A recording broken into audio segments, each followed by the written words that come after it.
Hi everyone, welcome to today's video. So today's going to be a sit down and chat video, a casual style video, because I have a lot of updates and I wanted to talk about what's going on in my life since graduation and what our plans are for the future and what some of the major stressors are that are going on right now, because for some reason there's like a lot of stressful stuff compiling right now.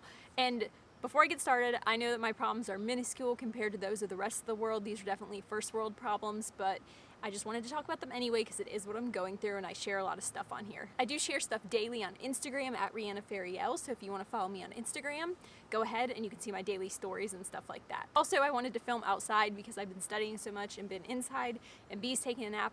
John's in there, so I came outside to this like community garden area near our house. So I'm filming here, so if you see like the light changing a lot and stuff, I apologize, but it feels so good to be outside because it's like 80 degrees and it's sunny and it's so nice out. So the big question everybody has is, when am I taking boards? So I want to talk about this first.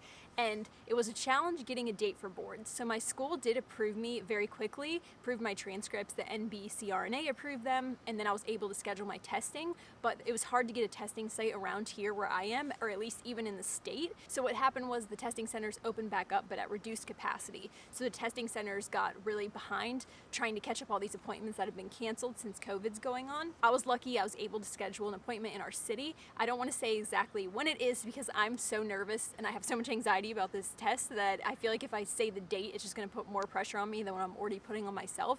So I don't want to say the date, I'm sorry, but I am going to tell you guys as soon as it's over, and I'm going to vlog the day. A bunch of my classmates have gotten their test dates canceled because the testing centers have shut back down since they reopened. So I'm really hoping that that does not happen to me, fingers crossed. I did get an email that said I would have to wear a mask while I take my test, which is kind of stressful because although I do wear a mask in the OR, it's not the same as taking a test and just sitting in one spot. And I'll also be having to wear a cloth mask because I don't have masks that are safe to take into this environment. My N95 and stuff like that is at work and it's dirty, so I don't want to take that home and then wear it into a public testing center. So I'm wearing a cloth mask that my mom made me, and she did a really good job, but just having like cloth on your face is not the most comfortable thing in the world. But as far as studying, I think my studying is going well. I finished my Valley Anesthesia review, got done with their whole binder and all that stuff, and now I'm going back through Apex, which is something that I've done all throughout school.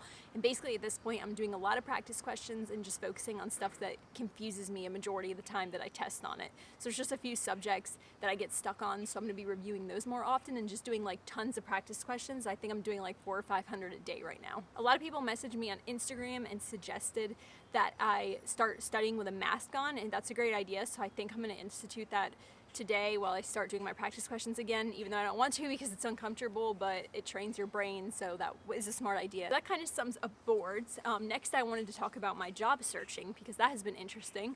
So as you know, I wasn't really in a huge rush to get a job as a CRNA because there's so many. I didn't feel like pressure to make a decision right away while I was a student. Well, now there's a hiring freeze because of COVID, so like a lot of the hospitals are having to cut back. They're not necessarily having to cut back on anesthesia, but HR is not wanting to hire right now. So I'm kind of in a spot now where it's not really an option to get hired or get a job, but that's okay. I'm not really super stressed out about that right now. We can't leave the area. I'll get into why next, and that's gonna make my job search much simpler because there's only a few places around here I could work, and I know where I wanna work, but hopefully the hiring freeze ends and I can get a job there. So the reason we're not able to leave the area right now is basically because of COVID, but it really has to do with B. So we had gotten permission to adopt B, and we were going to be adopting her this month. We were going to get an adoption date and everything last month for this month as soon as we got permission and everything was settled with her case. Well, COVID delayed everything because all the courts closed here, so we weren't able to get an adoption date. We still don't have one, and while all this was going on and our adoption was being delayed, a family member has come into the works, so there's now an issue with adoption and maybe a possible family member, and I really can't go into detail at all. That's really all I can say. Obviously, we only want what is best for her. That is all that matters to us. She's so happy with us. She's been with us for almost 8 months now. Like, I feel like we've had her forever. We love her so much, and we would love for her to be a permanent member of our family, but the decision is not ultimately ours. But all we can do right now is not put that sense of stress onto her. So we're just acting like everything is normal. We're enjoying all of our time with her. We're just continuing on as normal while we wait for the courts to reopen and hear what the judge has to say and find out everything. We were supposed to be traveling a lot this summer, so we were going to go on a few backpacking trips internationally. We wanted to take B a lot of new places and travel because we haven't been able to since she's been in foster care, we can't take her out of the country. So as soon as we adopted her, we were going to go on a celebration trip, and there's a few other places we wanted to go with her right now. But obviously we can't do that because of COVID, not even just because of the adoption. So we're not going to be able to travel this summer. That's okay, because at least we're here, we're happy, we're healthy, we're all together, and we can have fun in the beautiful state of West Virginia. I'm sure we'll find something to do.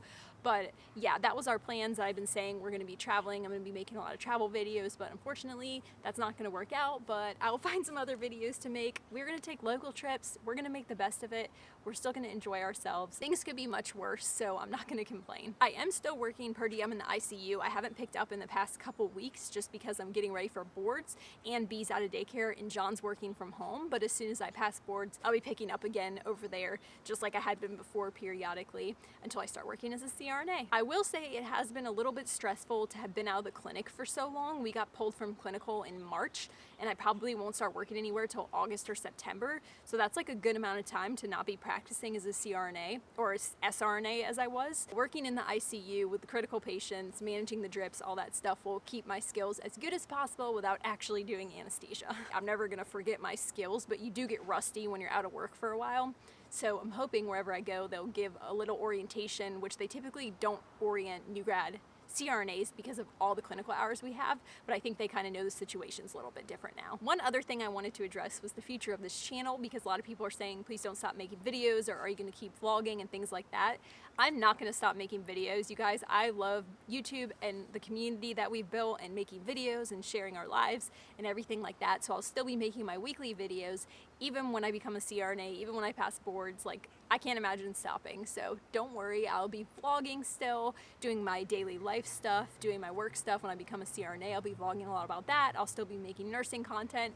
It'll be the same going forward, just hopefully with more travel. I love making travel videos. My travel videos were pretty popular. I got really good feedback on them. So I can't wait until we get to travel and I get to make more travel videos. This summer, I'll have a lot of time to make videos. I won't be in school, so feel free to leave your suggestions below for videos you want to see. I'm thinking more vegan food videos, just stay in the life videos, our road trip videos of places we go. It'll be super fun. And then I can also make some informational nursing videos and CRNA school videos, because I'll have a lot of time to prepare those. A few positive things to close this video out. I don't feel like this has been super negative, but I kind of feel like I'm complaining, and I'm not a complainer, so I don't want this to come across as like complaining or whining. I'm really just sharing what's going on and what's like kind of giving me stress right now. But a few positive things that aren't stressful at all. Number one is I found out that I won an award at graduation, our virtual graduation, for having a 4.0. So that was really exciting. I tried so hard. Like, I'm not naturally going to get a 4.0. Like, you have no idea. I tried so hard to get a 4.0 in CRNA school. It was one of my goals going in, just a personal goal, just to show myself I could do it. And I did it literally by like 0.1 points, because in neuro and cardiac anesthesia, I almost got B's, and by like a fraction of a point, I got an A. So I was really excited to celebrate that. They're mailing me a plaque, and I'm not trying to brag, but I like worked my butt off to get this. And the next most exciting thing is I just hit 25,000 subscribers on YouTube. And thank you guys so much, because I could never have 25,000 subscribers without you. And that's just like crazy to me, because when I started the channel, I was just wanted to share what was going on with CRNA school and document, and just like for my own self, and also to share with others to give out information. But then it kind of like just turned into this vlogging channel of sharing my life and everything else outside of CRNA school, and I absolutely love it. I love sharing everything that I'm passionate about, which is nursing, anesthesia, life, dogs, animals, John, travel, like literally vegan food, literally everything that I share, you guys just like are interested in, and that's amazing to me. So thank you so much. I love you all, and all your comments, all your questions, all your feedback, all your conversating with me and with the community is so helpful, and I just love it so much. So thank you, thank you, thank you. I'll be doing a 25,000 subscriber giveaway very soon. I just need to figure out what the prize is, because I want it to be a big one. I think that I caught you up on everything for now. I do not do well with test stress, like poor John, because he's been dealing with me for like the past 2 or 3 weeks as I've been getting ready for boards, and I'm like a hot mess disaster. So I'm super anxious, super stressed out. I know I should not be this stressed out for the exam, but it's like the biggest test I've ever taken in my life, and I don't want to fail it. If I did fail it, I mean, I could just retake it. It's not that big of a deal, but that's not how my brain works. I'm sending all the positivity to myself, but I'm still nervous. Like, all the yoga and meditation and positive affirmations in the world could not take away my anxiety. So Can't wait till this is over. Anyways, I could ramble to you guys forever about everything, so I'm gonna go ahead and wrap this video up. I think I addressed the main points. Thank you so much for listening to me talk. Leave your comments and questions below. Like anything you want to say, leave it below. I love reading the comments, and I will catch up on all my comments as soon as I pass boards. So thank you guys, thank you. Have a great week, and I will see you next week.